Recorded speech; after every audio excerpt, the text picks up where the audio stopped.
Hola, bienvenidos. En las clases anteriores estuvimos viendo cómo se calculaba sobre todo el coeficiente de difusividad y mediante la ley de Fick nosotros teníamos una transferencia de masa. Recuerden que esa transferencia de masa viene dada por una capa que se considera que es la que crea la resistencia a la transferencia de masa y teniendo la difusividad entonces podemos encontrar cuál sería la transferencia de masa a una velocidad de transferencia.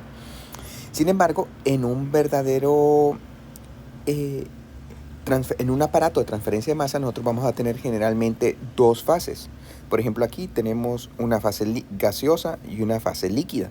Entonces, esas dos fases, cada una va a tener su coeficiente de transferencia. Como ven, por lo tanto, tenemos que considerar una teoría de la doble película, de las dos fases que están a ambos lados de la interfase.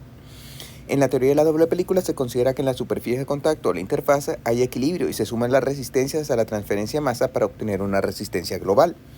Si ven, esto es exactamente igual a la transferencia de calor.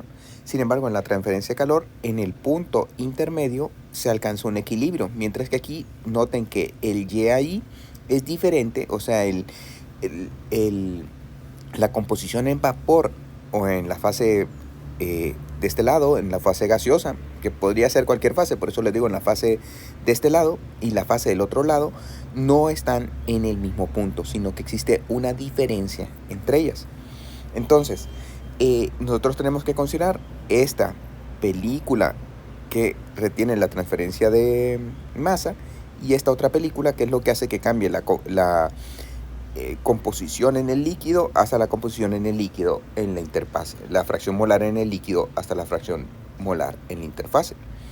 En este caso tenemos una fase gas líquido y típico en donde la composición del vapor es mayor en el gas, mientras que aquí lo que tendríamos es que la composición del vapor es menor en el gas y una composición en el líquido que es superior.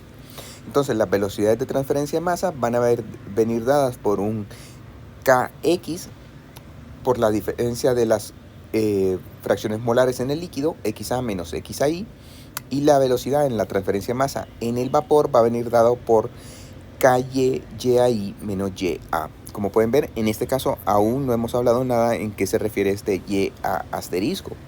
Entonces, el Y asterisco se toma en consideración cuando tomamos que la velocidad va a venir dado por un KY, vean que todo en la fracción del gas, Y asterisco menos YA, o sea que sería la diferencia entre Y asterisco y YA. Como ven, esta diferencia es superior que la que hay entre YA interfase y YA. Y esa diferencia que hay entre YA interfase y YA asterisco es como que incluyéramos la resistencia presentada en la fase líquida todo en la fase gaseosa para poder tener un coeficiente global. Entonces, incluimos lo que sería este RKX XA menos XAI dentro de la fase gaseosa para expresarlo todo con un KY, en donde lo tomamos como diferencia desde YA asterisco hasta YA. Entonces, por eso aquí escribimos que R va a ser igual a KY, Y asterisco menos YA.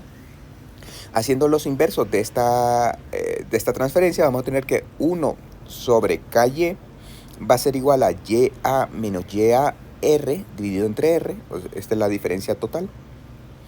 Y el despejando, vean que para KY, para el inverso de KY, y entonces podríamos describir esta diferencia como las partes correspondientes de Y asterisco a Y interfase y de YI a menos YA, todo dividido entre R. Ahora, por las definiciones de R, vamos a tener que si R lo tomamos en la fase, recuerden que este YA menos YAI está dado, es como que correspondería a la fase líquida. Entonces colocamos que 1 sobre KY va a ser igual a Y asterisco menos YAI sobre KX multiplicado por XA menos XAI. Entonces por la diferencia de las composiciones molares en la fase líquida. Más YAI menos YA sobre KY, esta ya con la velocidad con respecto al gas, YA interfase menos YA. Entonces aquí ya tendríamos toda la expresión de cómo vamos a encontrar el coeficiente global. Como pueden ver, este YI sobre Y menos YA sobre YI menos YA se cancela y nos quedaría 1 sobre KY, una constante, que sería el valor de B. Mientras que aquí nos quedaría 1 sobre KX, YA menos YA interfase, XA menos XA interfase. Pueden notar que estos valores van cambiando, los valores de YA asterisco y de XA. Y entonces de esta manera, va cambiando el valor de YA asterisco. De esta forma nosotros lo que tendríamos es que esta es una pendiente. Entonces aquí tenemos la pendiente va a ser igual a YA menos YAI dividido entre XA menos XAI. Y por lo tanto la resistencia global va a ser igual a 1 sobre KY igual a M determinado por este valor sobre KX, la resistencia de la película de líquido, y 1 sobre KY, la resistencia de la película de gas. Esta M, ¿a qué va a corresponder? Va a corresponder a la línea de equilibrio, a esta línea de equilibrio en donde nosotros estaríamos tomando la pendiente entre los puntos. Vean que en este caso está definido entre Y asterisco menos YI, o sea, sería aquí, y XA menos XAI. O sea, este sería el valor en la Y. Aquí sería el valor de la Y y este el valor en las X.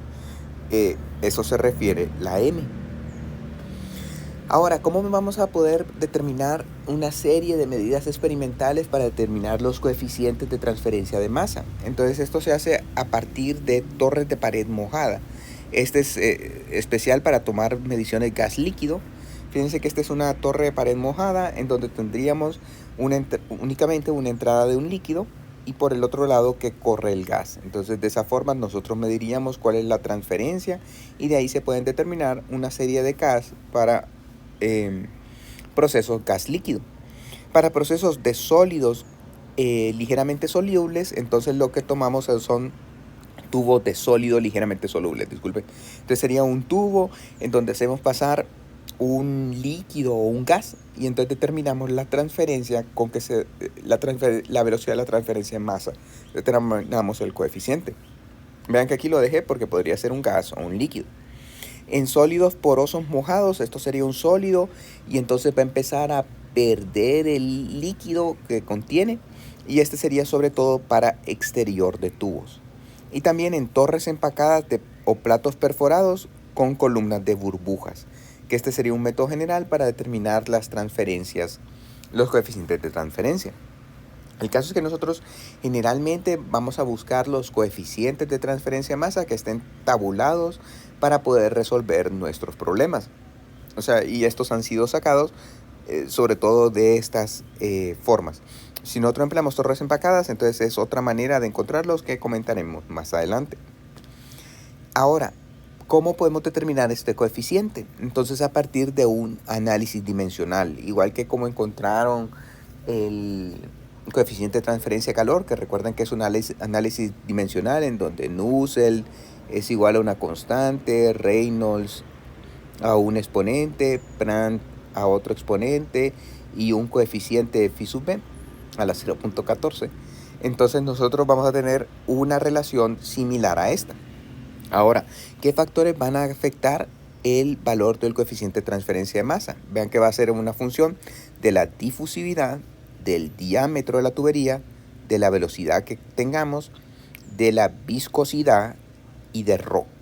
Entonces, recuerden que prácticamente es una película que queda adherida en la interfase o que crea una resistencia a la transferencia de masa. Esta película, ¿qué tan gruesa va a ser? Vean que va a ser tan gruesa como lo haga su viscosidad y su densidad, por eso es que están colocados.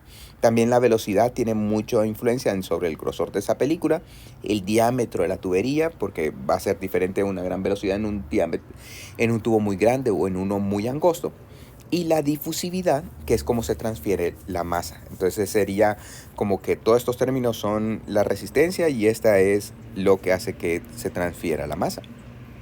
Entonces, al analizar, los dejamos en números adimensionales que son muy útiles para resolver este tipo de problemas, como lo han estudiado anteriormente. Y tendríamos ahora un Kc, lo multiplicamos por D entre la difusividad, va a ser igual a una función de dg sobre mu, que recuerden que g está incluyendo ρ y la velocidad sobre mu. y un factor mu sobre rho dB.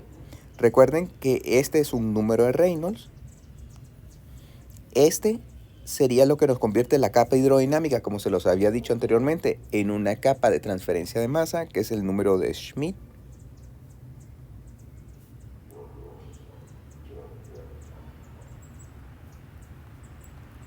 Y este sería el número adimensional en donde va el coeficiente de transferencia de masa, el número de Sherwood.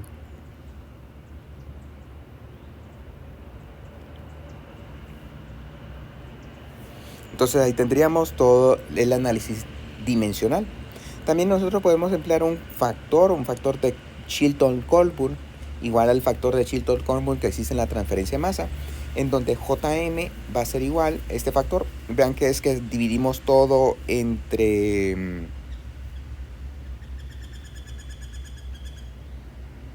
Bueno, este lo trabajamos dividiendo entre un factor y nos quedaría que JM va a ser igual a KC sobre U multiplicado por el número de Prandtl a la 2/3. Luego tenemos diferentes geometrías y formas, entonces aquí las vamos a estudiar. Por ejemplo, la transferencia de masa con flujo en el exterior de tuberías, vamos a tener que viene dada por un número de Sherwood que es igual a 1.62 grads a la 1/3. Esto para el número de grads moderado.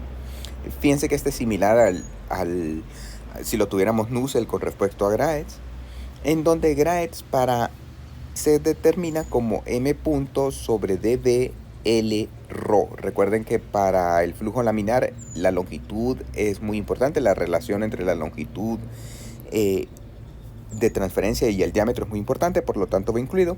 Y podríamos determinarlo también como pi cuartos Reynolds Schmidt D sobre L. Para flujo turbulento la ecuación es similar a la de Searle-Tate. Sherwood es igual a 0.023, Reynolds a la 0.8, Schmidt a la 1/3 y el factor de las viscosidades, de corrección de las viscosidades según si se está calentando o enfriando, es mu sobre mu W a la 0.14. Ahora, en los problemas de transferencia de masa, la diferencia de temperaturas nunca va a ser tan grande, o generalmente no va a ser tan grande, y el material que estamos empleando, este término generalmente va a tender a 1. Hablando siempre con los factores, vean que el factor de Cockburn de masa con respecto al factor de Cockburn de transferencia de calor, JH, va a ser igual a 1/2 del factor de fricción e igual a 0.023 Reynolds a la menos 0.2.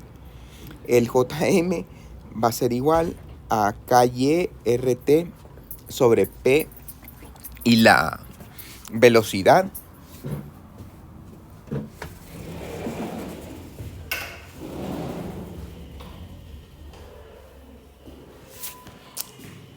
vean que lo podríamos determinar aquí de acuerdo a las presiones y con Schmidt y a la 2/3 y o KY el M medio sobre G Schmidt a la 2/3. Entonces estas son diferentes formas de cómo determinar el factor de Cockburn que podría ser determinado a partir del número de Reynolds a la menos 0.2.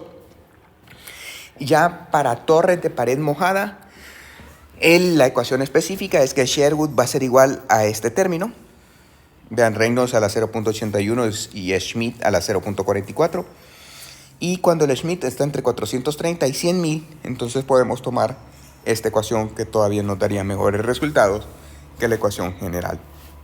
Lo importante es que ustedes vean cómo existe una correlación entre los números adimensionales de Sherwood, Reynolds y Schmidt. Para el flujo fuera de tubos paralelos al eje, entonces aquí lo importante es poder calcular un diámetro equivalente, en donde este diámetro equivalente es igual a 4 por el área de flujo sobre el perímetro mojado, en donde tendríamos que ver el vacío que existe en cada uno de los tubos. Entonces este es un factor que generalmente lo da el fabricante, que sería 4E sobre 4 entre D, 1 menos C, que nos daría DE sobre 1 menos C. En el flujo perpendicular a cilindros, fíjense que la línea continua sería la de transferencia de masa estudiada previamente y la línea discontinua la continua es la de calor, que aquí tienen masa pero es calor, y la discontinua es la de masa. Como pueden ver, prácticamente se comportan igual. y podrían ser determinados, bueno, esta línea viene a partir de un Sherwood que es igual a 0.61 Reynolds a un medio, Schmidt a la un tercio. En el flujo normal a un banco de tubos, ya no a un solo tubo, sino a varios tubos, entonces Sherwood va a ser igual a 1.28, Reynolds a la 0.4, Schmidt a la 0.33. En el flujo sobre esferas aisladas, sobre una sola esfera, vean que Sherwood será igual a 2 más 0.6 Reynolds a la un medio, Schmidt a la un tercio.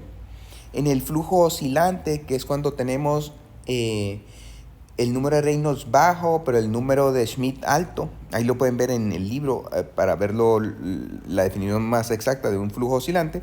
Entonces hay que definir un número de Peclet, también búsquenlo por favor. Y Sherwood vendría dado por 4 más 1.21 Peclet a la 2 tercios, todo esto elevado a la 1 medio. Por eso que vean que este es 4, o sea, sería el mismo factor de aquí. En la transferencia de materia en lechos empacados, vean que un lecho empacado sería en donde ya hay varias esferas. Nosotros tendríamos que esta es la línea para una sola esfera. Mientras que aquí para lechos empacados va a ser diferente si tenemos un Schmidt de 1 o un Schmidt de 1000. Pueden ver ahí los valores. Y entonces el factor JM lo podríamos determinar a partir de esta ecuación. O el factor de Sherwood, entonces lo podríamos determinar o calculando el valor del número de Sherwood, que sería igual a esta relación. Esta es la parte de las correlaciones para poder encontrar los coeficientes de transferencia de masa, que vean que generalmente no se harían así en una planta industrial, sino que generalmente nosotros emplearíamos ya los aparatos que existen para poder determinar estos coeficientes, o sea que son determinados bajo un ambiente controlado, por así decirlo.